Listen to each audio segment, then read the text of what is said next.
to start off by welcoming you, Lynn. Hello, and thank you so much for making time for us on a Sunday morning and still a busy working day for you. It is, yes. When everyone else isn't at work, I'm working. Yeah. That's it. And that really has been your life, hasn't it? The horses and your day job and bringing the two together. Yes, I think so, very much. The headhunting and neither of them has stopped yet. So my life goes on. And I'm now in my 76th year and I'm planning on going on for another few years yet. So yeah. Fantastic. Well, thank you so much for making the time.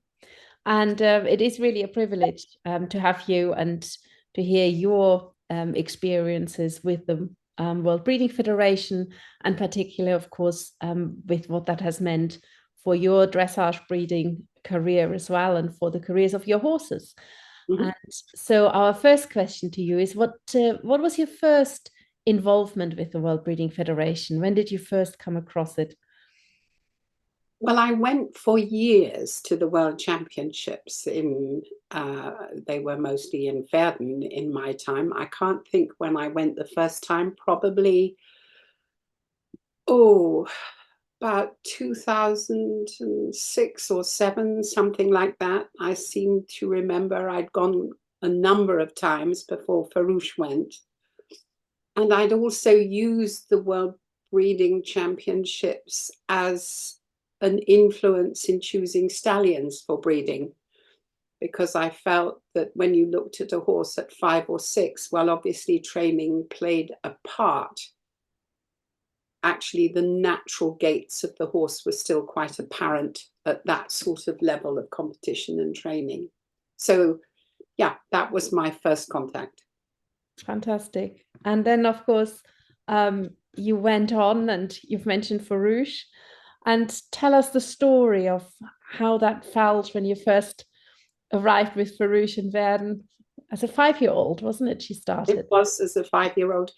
And she was bred very much from that influence of the World Championships. So with first Heinrich and DiMaggio, both of whom were world champions.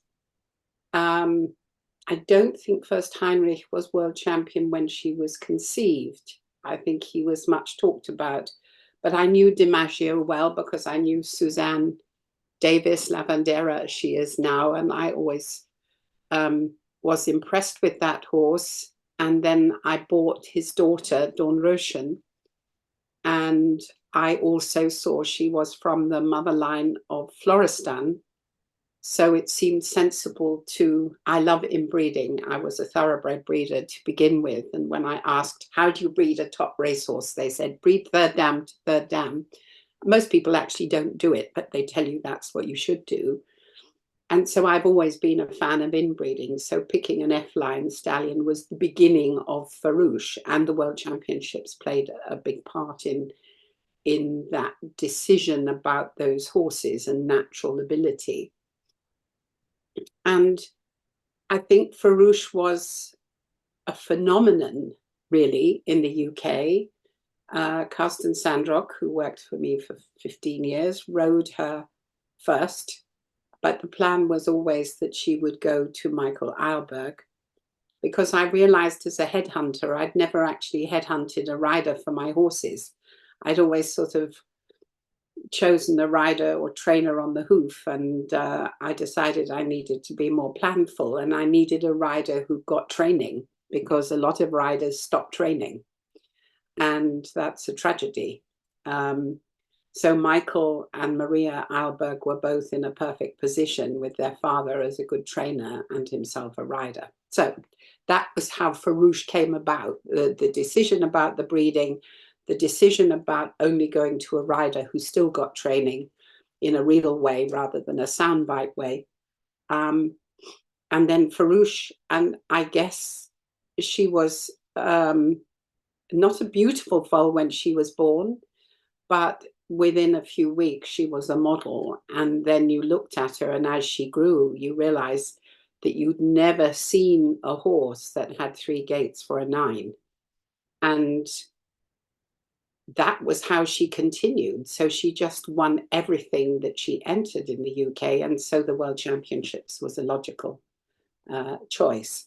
What was less logical was deciding to go back for a second time, which seemed a good idea at the time, but was actually the most stressful than the first time, where we had no expectation, because we thought, well, she looked good in the UK, but maybe she wouldn't look so good in international company. But she looked amazing. And when we went back the second time, that was really hard, just thinking, will she still be good? So that was the journey. And yes, I mean, that's really a big step, isn't it, from the UK? I mean, we don't really tend to find it easy, I think, to recruit horses to go forward to the World Championships in the UK. Why do you think that is? Why is it that not so many horses come forward for selection? Well, forget any changes in the rules about selection, because I think the rules about selection are sometimes challenging, about who owns who bred, what stud book. I think, and this is me being quite outspoken, I think we don't have, sadly, good enough basic training in the UK for riders and horses to reach the level of the natural talent of the horse. And actually, to breed a world championship horse, a world breeding championship horse, they are exceptional. They are naturally super talented, because now you've got 4-year-olds, although I'm not a big fan of the 4-year-old group, but the 5-year-olds are still heavily dependent on their natural ability, and nothing having got in the way of it, but only enhanced it. And I think that's really hard, to find the rider, trainer, horse combination. And we are still a relatively small horse country in terms of dressage. We've got lots of thoroughbreds. We've got a big eventing background. We've got an enthusiastic show jumping background. But actually, our dressage, riding and training at any quality level is still quite elite. There isn't a baseline of great training of young horses. It's not really, the big riders don't want to do it, and the younger riders don't always have the training to do it to the right level, which is where Michael was exceptional. Yeah, and it just all came together, really. Just, it was serendipitous. I think that's right. Well, it wasn't, because I set out to find that rider that gets training. And I think now I keep most of my horses in Germany for the reason that I find that there. But it's taken me a long time to find the right rider and the right trainer. Yeah. And of course, then it's possible that my horses will end up, if they go to the World Championships, going for Germany, because it will be a German rider, a German owner, but I will still be the breeder, and I'll be thrilled. And that, in a way, is, I guess, also what the World Breeding Federation is all about. We are global. We Yes, breed with global lines, and we must, we must look and think globally. Absolutely. yes. Um, So there are no boundaries with horses, I think. no, I think that's absolutely right. Now, a very broad question for you. What actually excites you about breeding? Um, what excites me about breeding? I think it's the most creative thing I do. I think what excites me is, I'm having my mares for many years. I don't swap and change. I'm breeding with the same mare families, and imagineering what I can create with my breeding, and getting to know what the probability is with that family, and then maybe trying to inch it in a perhaps slightly more positive direction. I suppose I look at every horse now that I breed and think, are you another Farouche? And I suppose, why do I keep doing it? I think because I sort of want to try and do another Farouche so that it wasn't a fluke. Because at the moment, I think when I think about Farouche, I think, well, I didn't plan to breed that horse. I didn't imagine to breed that horse. And I think every breeder, when they have a great horse, must be trying to breed the next great horse. So that's what excites me. One is the creativity, and the other is the potential objective. And where do you see breeding going in the future? Now with the challenges maybe that the sport is facing and that equestrianism as a whole is facing. I think it becomes even more compelling. So if we set aside the education of the riding public, which is absolutely critical, I think it becomes even more compelling to breed good horses, because less good horses suffer more. And I think breeding horses with good temperaments and natural gaits that need less of the sort of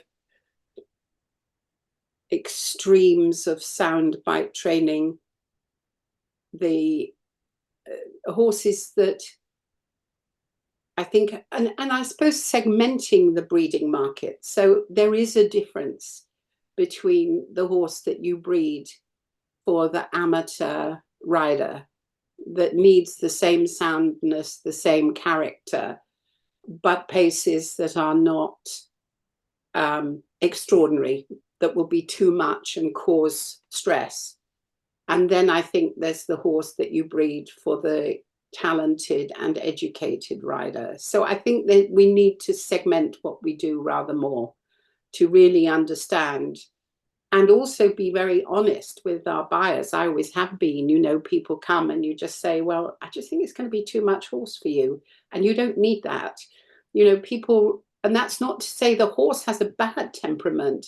A very talented horse who finds things easy is likely to have a slightly better temperament in the right hands, but in the wrong hands, it's a bad news for everybody. So I think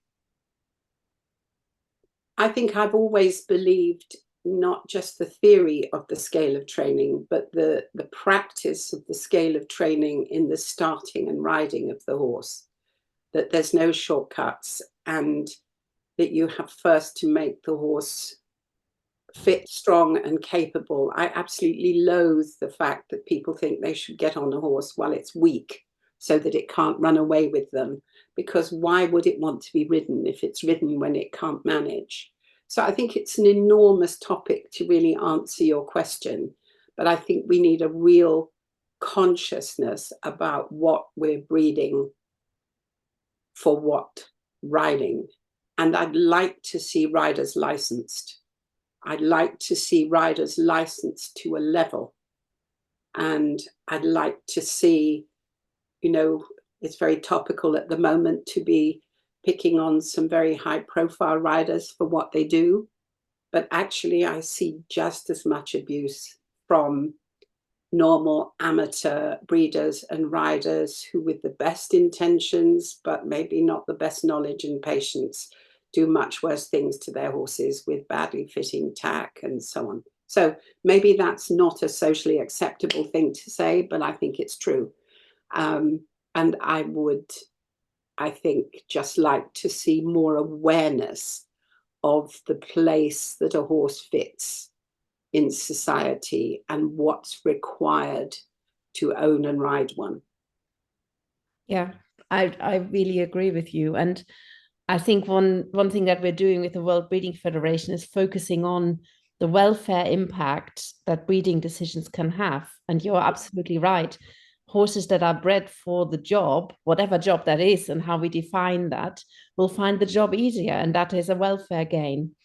Yes. And I think, so obviously I breed for dressage. I think in principle, every horse is a dressage horse, because dressage only means training. And the base training of a dressage horse is really the base training of every horse.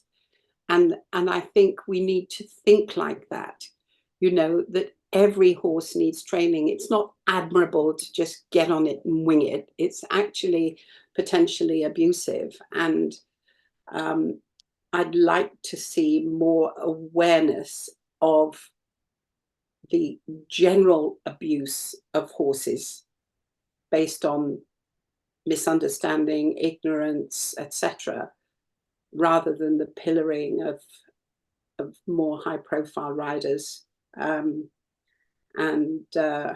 Yeah, I don't like when I see any cruelty, and I've taken horses away from riders where I felt things weren't right. But I also think we're sort of reverse elitist with it, that we're punishing the elite more than the ordinary. But then that goes back to the ordinary rider having the right horse with the right character, the right soundness, and base abilities, and understanding that every horse needs training. Yeah. And my last question for you, what would you like the World Breeding Federation to become or do for the breeders? How can we support? What would be a vision for the future for the organization?